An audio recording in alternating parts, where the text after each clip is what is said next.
Hello and welcome. The goal of this podcast is to get listeners connected with others in the sports industry because they say it's all about who you know, and now you know us. All right, hello and welcome everybody to the Constant Sports Podcast. This is episode number 47 today. We have a very great guest in Charlie Westerman joining us today. So thanks for joining us today, Charlie. For sure, Connor. Thanks for having me on. I'm excited. Of course. Yeah, we're looking to get into it. We have Charlie's the CEO and founder of Playcheck. So we're going to kind of dive into kind of the business side of things, starting a company, roles and responsibilities, everything that goes into that. Charlie's got a cool background with some basketball academy experience, some coaching experience, along with some other business acumen that he's had over the years in the sports slash kind of just business sector. So Charlie, I guess let's just get started and kind of dive into, a little bit of your journey and how you found yourself working in this sector. Yeah, so like you mentioned, my background, I've always loved sports. I've always wanted to start my own business. I never was a college athlete, but played basketball throughout high school. I ended up coaching AAU, travel basketball, high schoolers, middle schoolers. I also have a background working at the last company I was at called Postscript, which was a text message marketing platform for Shopify stores. So was able to do a lot of software sales in the e-commerce space. So with all of that, I started the Playcheck a little bit based off of an inspiration from my dad, actually.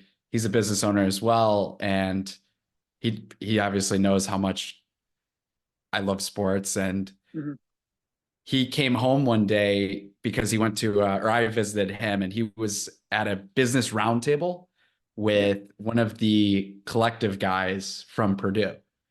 And my dad's not the type of guy to get shiny object syndrome, but the way he was explaining this whole NIL space to me, which I had already been following for a couple of years, but some of his new angles on it and what he heard said at the roundtable, he was buzzing when he was telling me about this. So I thought about it a little more, and a couple months later, I was starting my own business. So it's a pretty wild journey, but I feel like it's not super out of the blue. I think this is the right business at the right time for me. Yeah, it's perfect. Great. Kind of giving us an intro to that, and it's always a plus when you find kind of the right business, right time, and timing plays a big role into that, especially kind of as you touched on the NIL. And it's a newer sector. I know it's been around for 3-ish years now, but relatively speaking, from a sector not existing to the now existing, rather new. So, is that I guess kind of talking to AAU a little bit, and kind of the coaching background and the development side of that is, I guess I was just curious your thoughts on kind of the AAU business model in a sense, right? I mean, I feel like it's vast. I mean, it's like with baseball, travel baseball, and a lot of money goes into that as well. Do you see that as a continuing business model for these AAU teams? Is it profitable? I guess to start, kind of what's the business side look like that on that side of things? Yeah, so I can't tell you much about the business side. To be honest, I was just a coach, and I can get into that a lot. I will say that the program that I was working at was mostly just around the Chicago area. Uh, I'm still involved with this program. I shouldn't say that I used to work there, but the program's pretty much just involved around the Chicago area until the highest high school levels, where they'll take tournaments in Milwaukee, Las Vegas. So it's not one of those organizations that's in the Nike EYBL circuit, but it's definitely a crazy business, and it's only going to get crazier with the NIL stuff. Now that you've got one of the things that this might not be such a issue with basketball, but I'm a little nervous about performance enhancing drugs in high schoolers. I think that's something to look out for over the next decade, especially with the new money that's out there. I think there's going to be some competitive advantages taken that I'm a little nervous about, to be honest with you. Because they're seeing there's more money, right, for these high schools. Okay, in some states I can get, I can profit off my name, image, and likeness. So if I can, and I feel like there's less regulations. I don't think There's no high school regulation. athletes, yeah, get tested at all. So that I could see There's no where, yeah, that. regulation, and there's so much incentive now Mhm. that I don't know. That's one of the scarier parts about all of this. Interesting. Yeah, I hadn't considered that, but as you kind of bring that point up, it makes, unfortunately, it makes sense, right? I mean, if you have no testing, no regulations, and then you also have on the flip side of that, I can earn X amount of money based upon my name, image, and likeness because I'm good at basketball, football, etc. Kind of opens the door. So that would be interesting if high school, associations start to implement these types of, I guess, drug type of, regulations that college has or testing protocols and etc. Interesting. Okay, that's good. Good note to keep on that side of things. And then as far as the coaching aspect, you said you kind of still with the academy or whatnot. Is there, I guess, certain coaching, I guess, books or things that you've stayed on top of the industry as far as a coach, and then that you've kind of parlayed into now being a business owner? One of the best parts about coaching is, I would say the two best parts of coaching are the communication skills. So a lot of the times when you're writing something or you're speaking, sometimes you can just simplify it by saying, how would you express this to a seventh grade basketball player? Yeah, And oftentimes that's actually the best way to communicate anything, yeah, is to just keep it simple. And as a basketball coach, you're selling to your team. Every right. huddle, every practice, anytime you're talking to them, why should we listen to you? That's a sale. Yep, very And true. then time management's huge. Time management, obviously an enormous life skill, but Mhm. really is something that you develop while coaching. Practice, especially these AAU teams, it's not like a school team. You're doing twice a week, usually an hour and a half. Mm. How are we going to schedule this? We sucked at rebounding this weekend. How much time do we have to allocate to a rebounding drill this week? Or we can't hit water out of a boat shooting. How much do we have to do on that?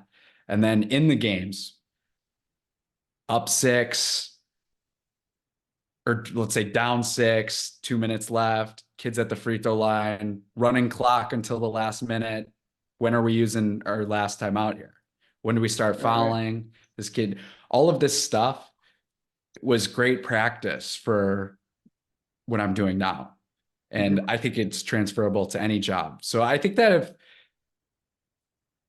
if anyone's out there that's really good at a sport, look into coaching, Mhm. because it's not just, it's uncomfortable at first, but if it's something that you can get good at, it'll help you out in a lot of different avenues. Right. Yeah, a lot of transferable skills, it sounds like, especially with kind of, I guess that's one of the main reasons a lot of parents have kids play sports, right? A lot of hard work, dedication, showing up on time.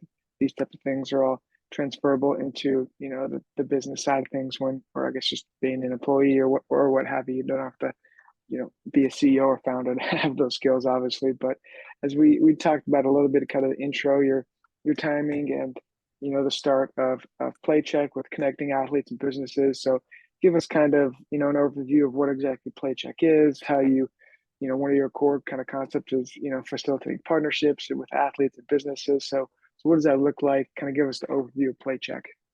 Sure. Yeah. The Playcheck started in March, like I said, a couple months ago. So we're a baby still, and two sides to it. One side, we're an influencer marketing agent where we're essentially brokering deals between college athletes and businesses on social media. So Mm. this isn't a novel idea that I came up with. This is happening. You see this in a lot of different places. I think what's separates us is there's the plan was to have no agency commitment to us. Now that recently changed since we hired, or since we signed former BYU gymnast. She wants us to be Mhm. her talent manager full time. At this stage of the game, that's too good of an opportunity for us to pass up. But Right. usually what we've been doing is just setting up one-off deals between athletes that we find interesting and on the rise, and businesses that can fit with that athlete's brand. So Right. I can give an example there. our first athlete was actually a San Diego State cheerleader named Vanessa. Her name's Vanessa. We set her up with a hair brand. Now, the hair brand, the advertisement on TikTok did really well. And I believe that part of the reason why is because Vanessa actually uses this hair That brand. always helps. Yeah. And especially with college athletes, their engagement rates are already higher than the average influencer, Yep. which is huge for someone that's marketing. And I've noticed, especially with college kids, you can definitely tell if this person actually uses the product or if they're just, trying to collect a check. Yep. I think tailoring those partnerships is very valuable and important to make an effective marketing advertisement. No, I agree, and I think it's easy for the people to see like, oh, this isn't authentic and whatnot. So it's good to kind of have that as one of the first points as you build that up, is connecting, making it sure it's the right fit and authentic. Yeah. And then the second side of the business is we are a recruiter, headhunter for these college kids who aren't going to play professional sports, but are interested in staying in the social media realm, social media content, some entry-level sales stuff. That's the Playcheck in a nutshell right there. There it is, and you said it kind of started in March. So what are, as I guess it's three months, kind of in the business side of things and starting this company, what are some, I guess, challenges, growing pains that you've seen in the startup industry to begin? Yeah. Well, the hardest part is no one really trusts you, right? Yeah. I don't have the strongest use cases yet. That's what I'm trying to build up. And I think that's the hardest part of any startup is no one believes you because you're new. I've had athletes say, I just took this call. It seemed interesting. I wasn't sure if you guys were a scam. And we get that. We've gotten that a couple of times. So just proving ourselves, the growing pain that any startup has. I don't think our startup pains are super unique to the ones Mhm. that others are having. Right. Yeah, a lot of the same problems and issues, and I one of the aspects that intrigues me on your side of the business is the kind of the headhunter type thing for the athletes. So it's obviously providing a service and finding a problem in industry and then solving it is key. So is when you talk to these athletes, prior to graduation or whatnot, what is kind of their experience with jobs? How are you kind of helping them tailor resumes, maybe if they don't have enough experience, to then getting jobs? Yeah, so I've been very picky with our first athlete candidates, especially since we're just starting out. And like I was mentioning earlier, trying to build out these strong use cases. Hmm. So for example, a lot of these social media candidates that I've been trying to get already have established audiences. So these Hmm. are the kids that, for example, a Division III wide receiver that has 35,000 TikTok followers. Well, if you're a wide receiver with 35,000 followers and you're not at like the Clemsons or the Alabamas Yeah. of the world, you have 35,000 followers because people really like your stuff Yeah. and you've got an engaged audience.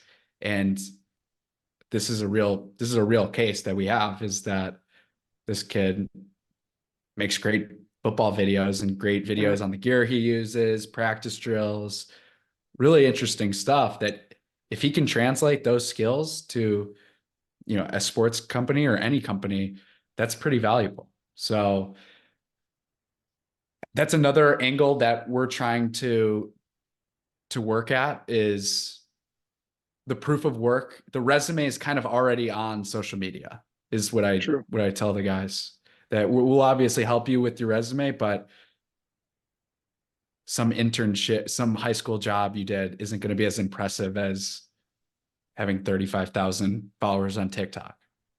Right. Well, and it shows kind of just that in of itself. So, as you said, kind of their resume. It's the dedication that they've shown. Like you can, yeah, I mean, I guess you could buy followers, but you can tell like engaging, not engaging, right? And then kind of building that up is essentially, your own little business. Like you have that many fans of your, quote unquote business. So that's, like you said, I like what you said with the resume aspect. That's huge, especially when they're going out to show, companies or brands or whatnot, like, hey, this is kind of what I built, this is what I got going on. So that's huge. And is that kind of, when you talk to your clients when they're on social medias, do you kind of say, hey, focus on whatever one you have the most followers in? Do you try to do kind of a cumulative approach across Twitter, Instagram, TikTok? Is there like a certain kind of methodology? We don't give much guidance on the, so we're not doing much social media consulting for these athletes right Hmm. now. We'd be happy to do that if a school wants to bring us on to do that. Of I'd be course. happy to, but there's not much I can tell them. Yeah. They've already built up all of this on their own, especially the ones I've been reaching out to originally. There's not much I could tell them. They really know what they're doing, and they're super experienced at this, and they understand their audience, they understand the algorithm. They're very experienced and very sharp with social media, especially someone like I was mentioning there with that many followers. And you can tell if their audience is engaged or not just by a quick look. There's not much I could tell them Hmm. that's gonna help, at least with these starting candidates. I can help them prepare for work and help them, prepare for their careers in social media and what Right. they might need to change or tailor at a job, but that's really it. Hmm. Yeah, no, I see. And then as you're kind of building up this company and kind of got the two prongs of the business, are there certain, I guess, emerging trends or kind of innovations that you see that are exciting that you're gonna, continue to go down to kind of build along with your business? I'm super excited about the school side. I think that Hmm. these schools are missing out on a whole lot. I was talking to, I mentioned her earlier, Vanessa, San Diego State cheerleader, Hmm. a couple days ago. She's got something like 30,000 on TikTok. And I said, out of all of your 30,000 followers, my guess is at least five of them are high school cheerleaders who are considering going to San Diego State. She tells me, you have no idea. The freshmen on the team all said they watched my videos last year. Wow. Now, play that principle out for every sport at every school. A bit of our sales pitch to these schools is 15 years ago, if you were the star, Connor, you're the star quarterback at whatever high school. I don't Hmm. know what high school you went to. You go on these college visits, right? And everyone puts on the smiley face and you meet with Yep. the staff and they shake your hand and everyone tells you you're the greatest. You should come here. We have state-of-the-art athletic facilities. It's awesome. That was 15 years ago. Today, there's still college visits. It's more of a formality, though. Yeah. Today, because of these, the college visit doesn't stop. We have 24/7. TikTok videos of people in locker rooms saying, hey, this is a day in my life as a so-and-so athlete. So I don't even think this is on a lot of these schools' radars, that the power of this, the power of this is so great. And there's a reason that they're called influencers, because Right. they influence. And if I'm a high school star quarterback, and I can use this and I could say, is that someone that I want to be teammates with next year? Is that someone that I'm going to be able to get along with? That's a huge opportunity for these schools to differentiate themselves through their athletes. And I think that's something that, especially with the new money coming in, that Hmm. these mid-sized schools that don't have the biggest NIL collectives or can't raise as much money as the Ohio State football Yeah. Yeah. collective, something like that. Like, so it's a lot like Moneyball. You got to find a Yeah. way to do more with less. And I just think there's such a great opportunity for that that's being untapped. And I think that's a major gap that the Playcheck can fill. for a You lot know, of these schools. that's something I didn't necessarily think about, but also it kind of made me think, I don't know how much sense this would make, but you know how like you have like referral codes, referral businesses, right? If you had an athlete that was like, you know, I went to, Indiana because I follow Charlie and I like a lot of stuff Charlie, put, if you could somehow say like, oh, I generated X amount, because then that person's coming there and they have to pay tuition and things like that. It would just be interesting with the whole revenue sharing model in college athletics. Like if that would even be possible, I'd have like a referral code for athletes. Cause I think, for especially like high level college football athletes and, like a 𝐒𝐮𝐬𝐬𝐬𝐬, how many students went to Iowa just because she was playing basketball there? I mean, I don't know how you would tailor that specifically, if that's even possible, but it just made me think like, oh, well, that could actually possibly work in the end. Yeah, there's the saying in marketing that 50% of it works. I just don't know which 50% it is. I think this is the 50% that works. Yeah. I mean, you mentioned Caitlin Clark. That's such a great example too. The University of Iowa girls basketball team was just the University of Iowa girls basketball team. And then something happened. Caitlin Yep. Clark went there, right? And everything changed. And now you couldn't get me to watch. You couldn't get me to know when University of Iowa girls basketball was on 5 years ago. But Yeah. come last March, we all knew what time those games were on. Yep. Everyone's So dialed in. this is something that can not only change an athletic program, but this is something that can change an entire school. And I'm very excited at joining this market at this time Mhm. because I just see so much untapped potential with exactly like what you were saying. That's a great idea I've thought of before too. And these kids are all talking to each other anyways. There's a reason the transfer portal is Packed. so wild Yeah. because they're all recruiting each other to their school. So it's already happening. Oh yeah, no, it's already happening. It's already unfolding at a rather quick, rate of speed. It's just kind of whether or not people can figure it out and kind of, I guess, put rules, regulations in place, or keep it the way it is, I suppose. But is there, kind of as athletes kind of continue to grow and really maintain their their prevalence in the industry? Is there, I guess, certain predictions for the future you have with as far as athlete marketing, partnerships, kind of anything along in that vein? Yeah, I'm going to repeat myself a little bit, but the schools that figure this stuff out the fastest are going to win. Mhm. And do you think That that's more like you think it'd be more beneficial for I guess the non P5 schools opposed to the P5 schools? Or do you think it doesn't matter? Money's money. Yeah, money's money. I mean, the Oakland Athletics, since Moneyball, they still haven't won a World Series. There's a reason for Yep, very that. true. At the end of the day, money is money. So it's always gonna be hard to compete with those bigger schools. But even the non P5 schools, hey, do you want to win your conference?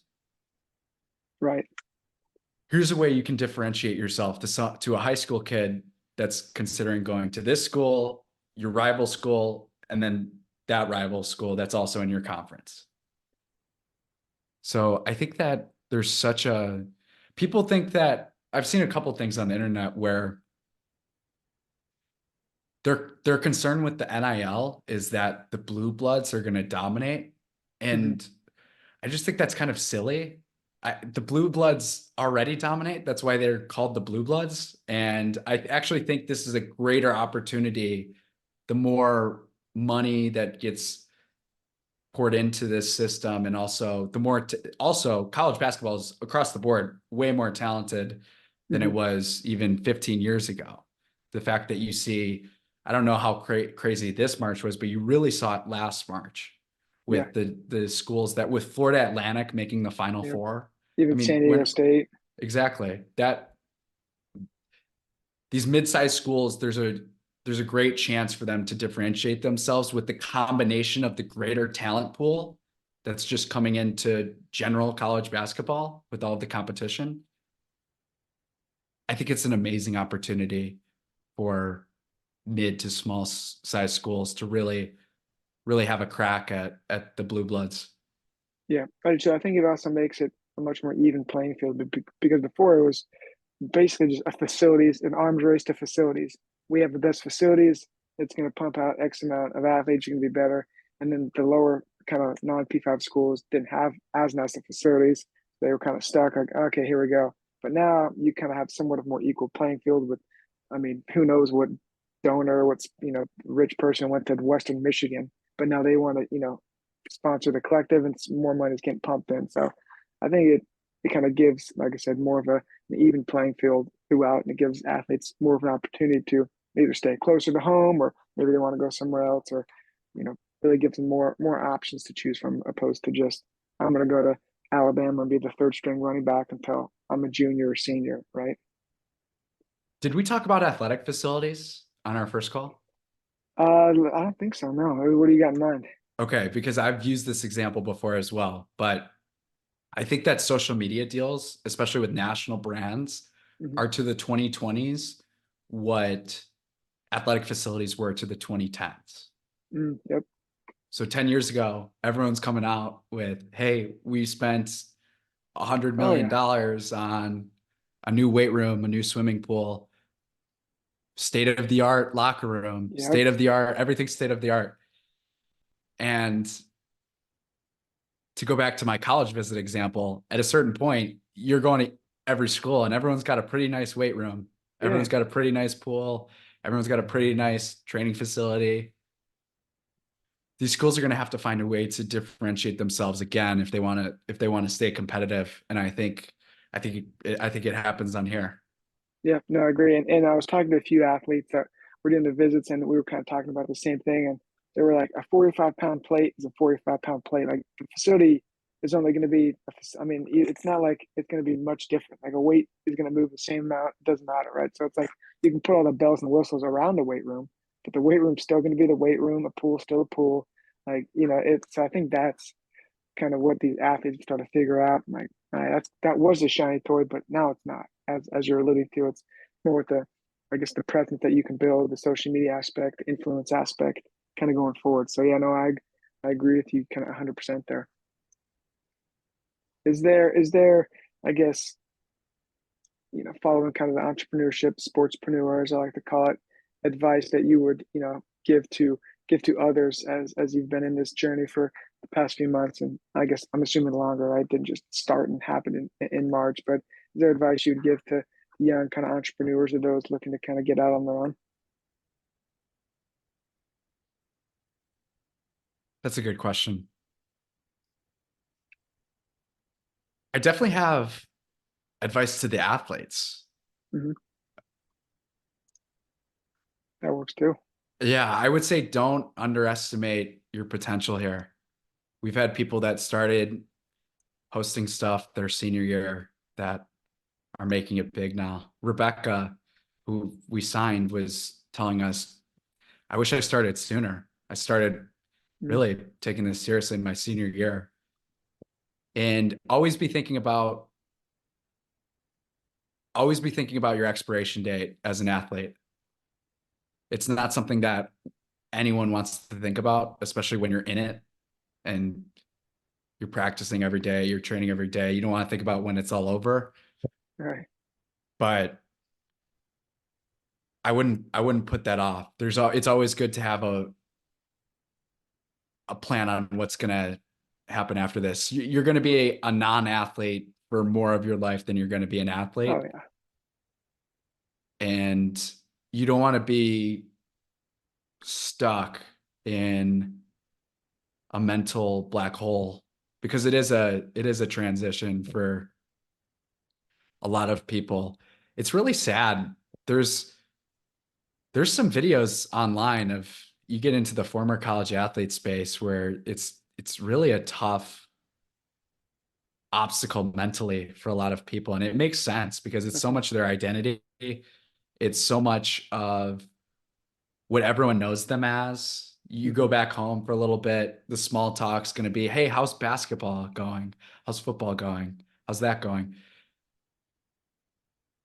You almost have to recreate yourself. And I think that with social media, you have the opportunity to recreate yourself and show people, hey, look, I'm actually more than a basketball player. We've got a guy we're working with. He's super into anime. He loves making these anime Twitch streams and YouTube Okay. videos. And that's something that shows that he's a lot more than a college soccer player. Right. So I would keep that in mind.